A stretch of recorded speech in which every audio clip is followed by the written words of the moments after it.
Gusto mo bang takasan ang sakit ng realidad? Pwes, tara na at mag-nature trip. Mabuhay, ako ito si Eds at welcome sa panibagong Istorya.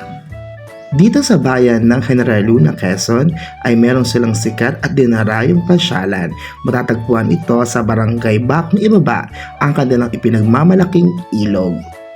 Maraming beses na ako nakapasyal dito sa Bakong Ibaba. At talaga namang manghang-mangha pa din ako sa linaw at ganda ng kanilang pinagmamalaking ilog. Dahil 3 taon na akong umalis sa Bayang May Puso at kasalukuyan ng nilingkod sa Bayan ng Pagbilao ay talaga namang namiss ko mamasyal at maligo sa ilog na ito. At dahil nga muli ako nagbabalik, sinabi ko sa aking mga kaibigan na tara sa Mangayaw at maligo tayo dahil namiss ko ang magtampisaw at maglaro sa kanilang pinagmamalaking ilog.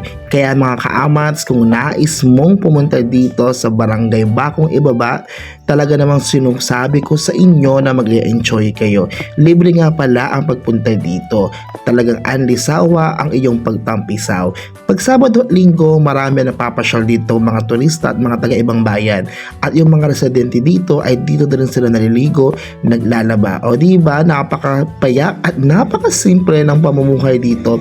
Pero talaga namang mag-enjoy ka at mararelax sa taglay nitong ganda bukod sa akin. Iba talaga ang naibibigay na peace of mind ng nature's therapy. Hanggang dito na lang kaamat sa aking istorya. Muli ako ito sa Eds, ang inyong kaamats na lagi may topak, ganun. Bye-bye! See you when I see ya!